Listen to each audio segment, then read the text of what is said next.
always being quiet. Right.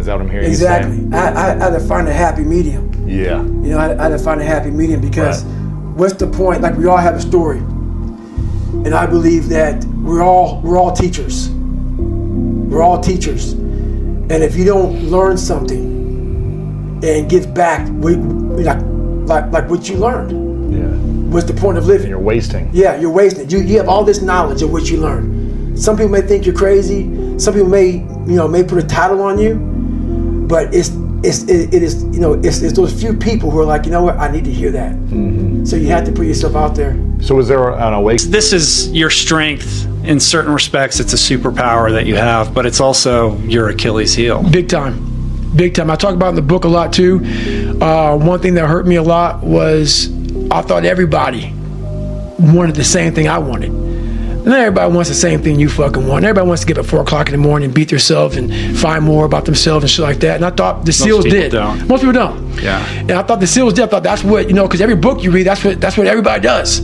So I was hook, line, and sinker. So that mentality that I had, it kind of put a bad taste in my mouth, once I realized that not everybody was like this in the community.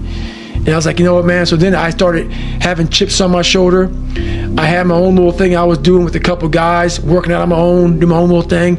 And when you start doing that stuff and you start to drive yourself away from people, and I was already different as it was. Even if I didn't do that, I already came in being very different. Like I tell people, I was a part of the Navy SEAL teams. But not I wasn't a part of the brotherhood. Right. And You're not going out and partying. I'm not going out. No. I get sick. I might be overtrained. I might gain a couple pounds here. I might feel whatever. It's like my accountability journal of what I'm doing with my life, physical, mental.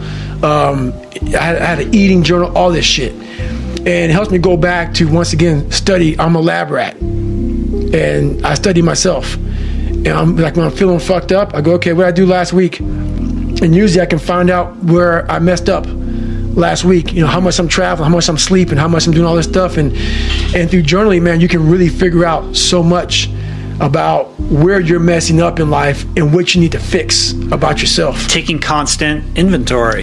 Being honest about that. And that's the thing about, you cannot put bullshit in there. Yeah. It's got to be a real journal about, hey, today I messed up here. Today I should have been a better person here, and not just saying it, but actually trying to fix it tomorrow. I figured out the code. I figured out a code that many people aren't looking for. And I wanted to be known. I want that feeling. This was confirmation. This was like a scientist's notes. Mm-hmm. The notes were here. The notes were all this feeling. It was a confirmation.